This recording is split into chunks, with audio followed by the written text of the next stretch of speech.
नमस्कार दोस्तों, आज हम चर्चा करेंगे उस विवादित वक्फ बोर्ड संशोधन बिल के बारे में जिसे हाल ही में सदन में पेश किया गया और इसके बाद से ही राजनीति में भारी हंगामा मच गया है।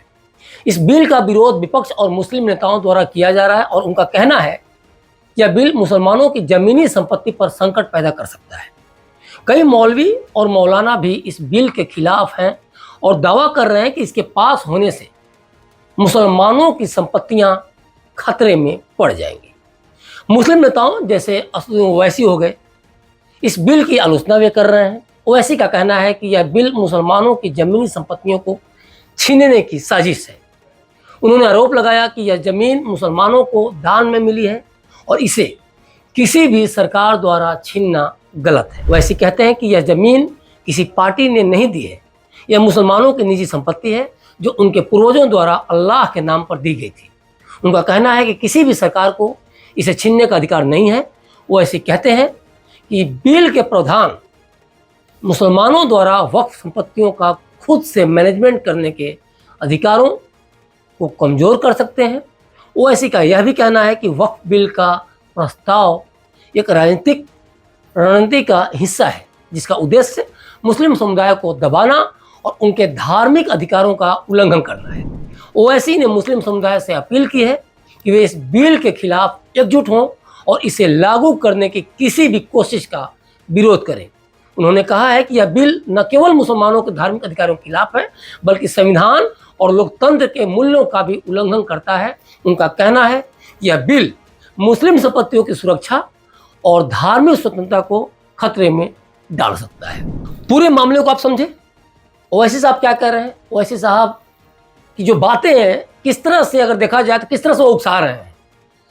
आप विरोध करेंगे, उस पर जेपीसी बैठाने की जब बात कर दी गई है, 3 महीने बाद सब कुछ क्लियर हो जाएगा, तो किस बात का विरोध? मतलब पूरे देश के मुसलमानों को आप लंबन इसलिए करना चाह रहे हैं ताकि वक्फ बिल का विरोध हो सके। रिजल्ट तो आ जान दीजिए, पूरा फैसला क्या होगा इसको तो देख लीजिए। लेकिन नहीं, राजनीति करनी है तो हम देश के मुसलमानों को गुमराह करेंगे, उन्हें उनके बीच में गलतफहमी फैलाएंगे और उसको विरोध करने के लिए उकसाएंगे। वक्फ बिल संशोधन पर बीजेपी क्या सोचती है, आइए जरा इस पर भी एक नज़र डाल लेते हैं। भाजपा का कहना है कि वक्फ बिल का उद्देश्य वक्फ संपत्तियों के मैनेजमेंट में सुधार और पारदर्शिता यानी कि ट्रांसपेरेंसी लाना है और इसको सुनिश्चित करना है। पार्टी का दावा है कि बिल के माध्यम से वक्फ संपत्तियों की निगरानी को बेहतर बनाया जाएगा और किसी भी प्रकार की अनियमितता या भ्रष्टाचार को रोका जाएगा। दूसरा जो तर्क पार्टी दे रही है, भाजपा दे रही है, वो ये है कि वक्फ संपत्तियों के मैनेजमेंट के लिए एक मजबूत और पारदर्शी प्रणाली की आवश्यकता है। मतलब बीजेपी यह मानती है कि इस समय वक्फ संपत्तियों को लेकर जो सिस्टम काम कर रहा है वो सही नहीं है। तीसरी बात जो बीजेपी कह रही है वो ये कि यह बिल वक्फ संपत्तियों का उपयोग समाज के व्यापक हित में करने में मदद करेगा। यह संपत्तियां शिक्षा, स्वास्थ्य और अन्य सामाजिक योजनाओं के लिए इस्तेमाल की जा सकती हैं, जिससे समाज के जो डिप्राइव्ड तबके हैं, वंचित वर्ग हैं, उनको लाभ हो। अब इसके लिए बीजेपी ने एक योजना तैयार की है जिसमें वह देश भर में मुस्लिम समुदाय के साथ बातचीत करेगी और वक्फ बिल के लाभों के बारे में उनको जानकारी देगी। पार्टी कहती है कि वे मुस्लिम समुदाय की चिंताओं को सुनने और उन्हें क्लियर करने का प्रयास करेंगी। लेकिन इसमें यह एक बड़ा सवाल है कि जिस तरह से पूरे देश में बीजेपी को लेकर मुसलमानों के बीच छवि है, वे उसकी बात सुनेंगे? क्योंकि ये सबको पता है कि विपक्ष किसी भी कीमत पर नहीं चाहता कि बीजेपी की छवि मुसलमानों के बीच ठीक हो, और इसमें वो काफ़ी हद तक कामयाब भी हो रहे हैं क्योंकि उनको पता है, चाहे कांग्रेस हो या फिर ओवैसी हो, क्लियर है कि ये मुस्लिम जो है उनके वोट बैंक है, मुस्लिम समुदाय उनका वोट बैंक है और अधिकांश वोट जो कहा जाए तो उन्हीं को जाता भी है, ये भी क्लियर है। बीजेपी ये भी कहती है कि वे किसी भी समस्याओं या चिंताओं को दूर करने के लिए तैयार हैं।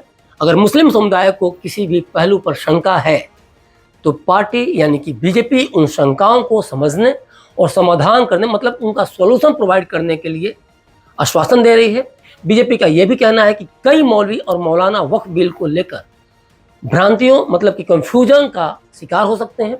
पार्टी यह सुनिश्चित करने का प्रयास करती है कि सभी गलतफहमियों को दूर किया जाएगा और सही जानकारी मुस्लिमों तक शेयर की जाएगी। अब जो इस बिल को लेकर विपक्ष मौलाना भ्रम फैला रहे हैं उसे भी जान लेते हैं, जिसको लेकर पूरे देश भर में बवाल मचा हुआ कि आखिर अपनी राजनीतिक रोटियां सेकने के लिए या स्वार्थ के लिए वे क्या भ्रम फैला रहे हैं।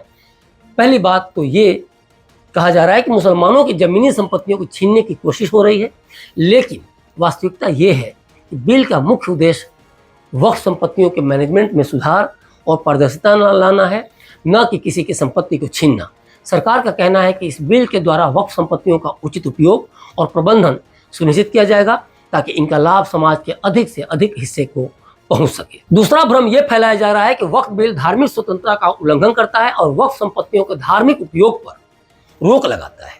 अब इस भ्रम को लेकर सच्चाई क्या है यह भी जान लीजिए। सच्चाई यह है कि इस बिल का उद्देश्य वक्फ संपत्तियों के प्रबंधन को मतलब मैनेजमेंट को व्यवस्थित करना है, जबकि धार्मिक उपयोग की स्वतंत्रता को बनाए रखना है। बिल में यह सुनिश्चित करने के लिए प्रावधान है कि वक्फ संपत्तियों का धार्मिक उपयोग बरकरार रहेगा।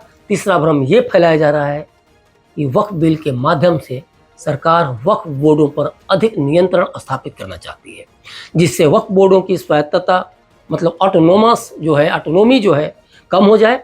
लेकिन सच्चाई ये है कि बिल का उद्देश्य वक्फ बोर्डों की स्वायत्तता को बनाए रखते हुए उनके कामकाज को अधिक प्रभावी और ट्रांसपेरेंट बनाना है।